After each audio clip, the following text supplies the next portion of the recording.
ಎರಡನೇ ತಿಮೋಥೆ 4ನೇ ಅಧ್ಯಾಯ ವಚನ 2ರಲ್ಲಿ ಈ ರೀತಿಯಾಗಿ ಹೇಳುತ್ತದೆ, ದೇವರ ವಾಕ್ಯವನ್ನು ಸಾರು, ಅನುಕೂಲವಾದ ಕಾಲದಲ್ಲಿಯೂ ಅನುಕೂಲವಿಲ್ಲದ ಕಾಲದಲ್ಲಿಯೂ ಅದರಲ್ಲಿ ಆಸಕ್ತನಾಗಿರು, ಪೂರ್ಣ ದೀರ್ಘ ಶಾಂತಿಯಿಂದ ಉಪದೇಶಿಸು, ಖಂಡಿಸು, ಗದರಿಸು, ಎಚ್ಚರಿಸು ಎಂದು ದೇವರ ವಾಕ್ಯವು ದೇವ ಮಕ್ಕಳಿಗೆ, ದೈವ ಸೇವಕರಿಗೆ, ಸುವಾರ್ತೆ ಸಾರುವವರಿಗೆ, ದೇವರ ಪ್ರೀತಿಯನ್ನು ಹಂಚುವವರಿಗೆ, ದೇವರನ್ನು ಪ್ರಕಟಪಡಿಸುವವರಿಗೆ ತಿಳಿಸುವಂಥದ್ದಾಗಿದೆ.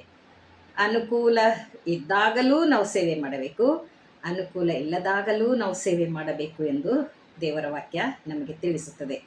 ಅನುಕೂಲವಿಲ್ಲದ ಸ್ಥಳದಲ್ಲಿ ಕೂಡ ನಾವು ಹೋಗುವವರಾಗಿರಬೇಕು.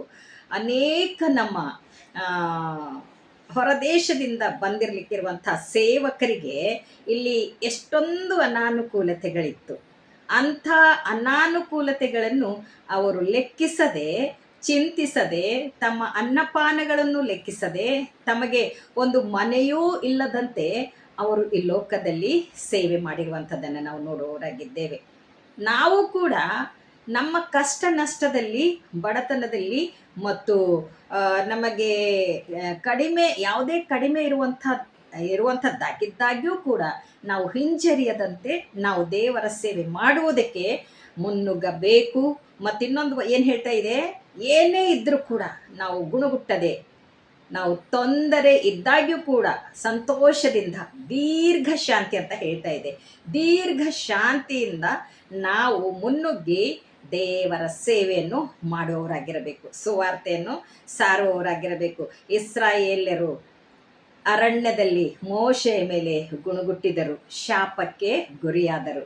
ನಾವು ಕೂಡ ಗುಣಗುಟ್ಟುವುದಾದರೆ ಶಾಪಕ್ಕೆ ಗುರಿಯಾಗುತ್ತೇವೆ. ಆದುದರಿಂದ ನಾವು ಗುಣಗುಟ್ಟದಂತೆ ನಾವು ದೀರ್ಘ ಶಾಂತಿಯುಳ್ಳವರಾಗಿ, ನಮಗೆ ದೇವರು ಕೊಡುವಂಥ ದೀರ್ಘ ಶಾಂತಿ, ಈ ಲೋಕದ ಶಾಂತಿ ನಮಗೆ ಶಾಶ್ವತವಾದದ್ದಲ್ಲ. ಆದ್ದರಿಂದ ದೀರ್ಘ ಶಾಂತಿಗೋಸ್ಕರ ನಾವು ದೇವರನ್ನು ಬೇಡಿಕೊಂಡಾಗ ದೇವರು ನಮಗೆ ದೀರ್ಘ ಶಾಂತಿಯನ್ನು ಕೊಟ್ಟು ಸೇವೆ ಮಾಡುವುದಕ್ಕೆ ಸಹಾಯ ಮಾಡುವಾತನಾಗಿದ್ದಾನೆ.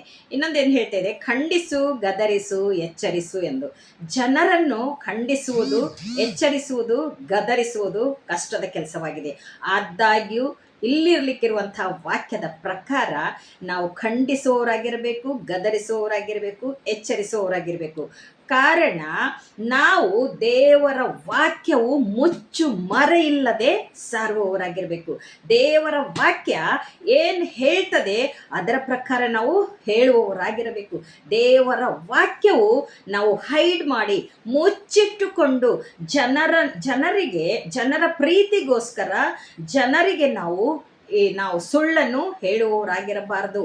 ಇದರಲ್ಲಿರ್ಲಿಕ್ಕಿರುವಂಥದ್ದು ಮುಚ್ಚು ಮರೆ ಇಲ್ಲದೆ ನಾವು ಹೇಳುವವರಾಗಿರಬೇಕು. ಮುಚ್ಚಿ ನಾವು ಹೇಳುವಾಗ ಅದು ತಪ್ಪಾಗುತ್ತದೆ ಮತ್ತು ದೇವರ ವಾಕ್ಯಕ್ಕೆ ವಿರೋಧವಾಗಿರುತ್ತದೆ. ಮತ್ತು ದೇವರ ವಾಕ್ಯದಲ್ಲಿ ಖಂಡಿಸುವಂಥದ್ದು, ಗದರಿಸುವಂಥದ್ದು, ಎಚ್ಚರಿಸುವಂಥದ್ದು ಇರುವಾಗ ಜನರಿಗೆ ಅದು ಇಷ್ಟವಾಗದೇ ಇರಬಹುದು. ಆದರೆ ಪವಿತ್ರಾತ್ಮನು ಕಾರ್ಯ ಮಾಡುವಾತನಾಗಿದ್ದಾನೆ, ಪವಿತ್ರಾತ್ಮನು ನಡೆಸುವಾತನಾಗಿದ್ದಾನೆ. ಆ ಖಂಡನೆಯಲ್ಲಿಯೂ, ಆ ಗದರಿಕೆಯಲ್ಲಿಯೂ, ಆ ಎಚ್ಚರಿಕೆಯಲ್ಲಿಯೂ ಜನರು ದೇವರ ಕಡೆಗೆ ತಿರುಗುವಂತೆ ಮಾಡುವಾತನಾಗಿದ್ದಾನೆ. ಆದುದರಿಂದ ಖಂಡಿಸು, ಎಚ್ಚರಿಸು, ಗದರಿಸು ಎನ್ನುವಂಥ ವಿಷಯವು ದೇವರ ವಾಕ್ಯದ ಮೂಲಕವಾಗಿ ನಾವು ಖಂಡಿಸುವವರಾಗಿದ್ದು, ಎಚ್ಚರಿಸುವವರಾಗಿದ್ದು, ಗದರಿಸುವವರಾಗಿದ್ದು, ಭಯಪಡದಂತೆ ದೀರ್ಘ ಶಾಂತಿಯಿಂದ ಅನುಕೂಲವಿದ್ದಾಗಲೂ ಅನುಕೂಲವಿಲ್ಲದಾಗಲೂ ನಾವು ಸುವಾರ್ತೆಯನ್ನು ಸಾರುವವರಾಗಿರಬೇಕು.